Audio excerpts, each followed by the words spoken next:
ইসলাম ধর্মের এমন একটি সত্য যা সব সময় তর্কের বিষয় হয়ে এসেছে। মুসলমানদের পূর্বজ সত্যিই কি হিন্দু ছিল?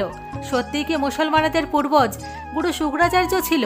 বন্ধুরা, দুনিয়া ভরের মুসলমান এই সত্যকে মানুক বা না মানুক, তাদের বসবাস করার তরতারিকা, তাদের মক্কা মদিনার পূজার পদ্ধতি, তাদের পবিত্র চিহ্ন আদি কোনো না কোনো প্রকারে তাদের হিন্দু ধর্মের সাথেই জোড়ে। হিন্দু ধর্মগ্রন্থ অনুসারে অসুরদের গুরু ছিলেন মহর্ষি ভৃগু। তিনি অসুররাজ হিরণ্যকশ্যপের কন্যা দিবিয়ার সন্তান শুক্রাচার্যই মুসলিম সমাজের জনক ছিলেন।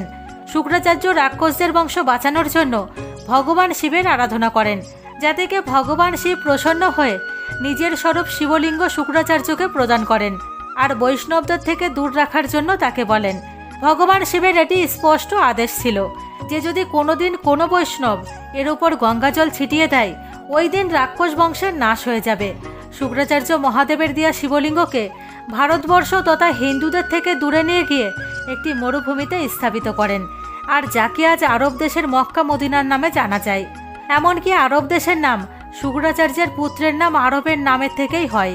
শুক্রাচার্য মূলরূপে কাব্য ঋষি ছিলেন, আর তাকে সম্মান জানানোর জন্যই মক্কার শিব মন্দিরের কাব্বা নাম রাখা হয়, যাকে লোক আজ কাবা বলে। কালান্তরে কাবিয়া নাম বিপরীত হয়ে কাবা হয়ে গেছে, যাকে মুসলমানদের সব থেকে পবিত্র স্থল মানা হয়। আরবি ভাষায় শুক্র মানে মহান, আর শুক্রম অর্থাৎ শুক্রিয়া বা ধন্যবাদ শব্দের জন্ম এই শুক্রাচার্যের নামেই হয়েছে। মুসলমানদের পবিত্র জুম্মা শুক্রবারে পালন করার পেছনেও শুক্রাচার্যেরই হাত। বন্ধুরা, যদি কথা রামায়ণের করা হয়, তাহলে রামায়ণ অনুসারে শূর্পণখার বধ হয়নি, আর সে রাবণের মৃত্যুর পর শুক্রাচার্যের আশ্রমেই থাকতে শুরু করে। এটা সবাই জানে যে ভগবান শ্রীরামের আদেশেই লক্ষ্মণ শূর্পণখার নাক কেটে দেয়, আর তখন থেকেই সে তার মুখকে ঢেকে রাখত। শূর্পণখার মুখ ঢাকার পরম্পরাকে আরব দেশের মহিলারা আজও পালন করে আসছে। আরব দেশের মরুভূমিতে প্রখর রোদ্দুরের কারণে ওখানের লোকেরা মাথা ঢাকার জন্য টুপি পরা শুরু করে, যা আগে তাদের পূজা পদ্ধতিতে মিলিত হয়ে যায়। মরুভূমির বালিতে তরিতরকারি ধান গমের চাষ না হওয়ার কারণে মানুষেরা পশু মেরে খাওয়া শুরু করে, আর আগে গিয়ে সেই হত্যাকে কুরবানির নাম দেওয়া হয়। মানুষের মৃত্যুর পর তাকে দাফন করার পরম্পরা শুরু হয়, যার মুখ্য কারণ ছিল মরুভূমিতে জ্বালানোর জন্য যথেষ্ট পরিমাণ কাঠ না থাকা। কাবাতে 360টি মূর্তি আছে, যার মধ্যে শনি আর চন্দ্র দেবতার মূর্তিও আছে। ইসলাম ইতিহাসবিদদের অনুসারে এরই মধ্যে এক মূর্তিকে আল্লাহর নাম দেওয়া হয়। শনি আর চন্দ্র ছাড়াও সূর্য আর অন্য গ্রহর মূর্তিও দেখতে পাওয়া যায়, আর এটি এই কথারই প্রতীক যে কাবাতে 9টি গ্রহের পূজা করা হতো। হিন্দু ধর্মে আজও নবগ্রহের পূজা করা হয়, আর এটা মানা হয় মুসলমানদের নবগ্রহের পূজা শেখানো সেটাও শুক্রাচার্যেরই কাজ ছিল। আর চন্দ্রকে হিন্দু ধর্মে পবিত্র মানা হয়, কারণ এটি ভগবান শিবের ললাটের শোভা বাড়ায়। আর অর্ধ চন্দ্রচিহ্ন আরবের কাবাতে মহাদেবের প্রতীক স্বরূপ মানা হয়, আর যাকে মুসলমানদের পবিত্র কাবা আর ইসলামের পতাকাতেও স্থান দেওয়া হয়েছে। হিন্দু শব্দের পবিত্র শব্দ ওমের সংস্কৃত রূপ যদি আরবিতে লেখা হয়, তাহলে এটা আরবি ভাষাতে আল্লাহর মতনই দেখায়। এমনকি মুসলমানদের পবিত্র মানা 786 সংখ্যাও ওম থেকেই তৈরি হয়েছে। কিন্তু অবাক করার কথা হলো, কোনো মুসলমান একে স্বীকার করতে রাজি নয়। 786 সংখ্যা আসলে বাস্তবে হিন্দুদের বৈদিক প্রতীক ওম। কোনো মুসলিম বুদ্ধিজীবী এটা কখনোই বলতে পারবে না যে 786 সংখ্যা ওম ছাড়া আর কি।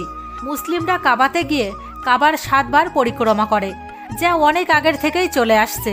গুরু শুক্রাচার্যকে মানা যায় তো ইসলামের আগে জন্ম হওয়া আরব ক্ষেত্রের লোকেদের তিনিই হিন্দু পূজা পদ্ধতি শিখিয়েছিলেন।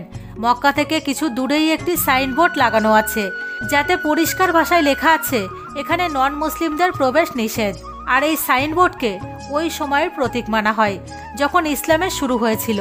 এটাও আন্দাজ করা হয় শুক্রাচার্য ভগবান শিবের দেওয়া সতর্কতার কথা স্মরণে রেখেই এই মন্দিরের ক্ষেত্রে হিন্দুদের প্রবেশের ওপর কড়া সতর্কতা অবলম্বন করেছিলেন।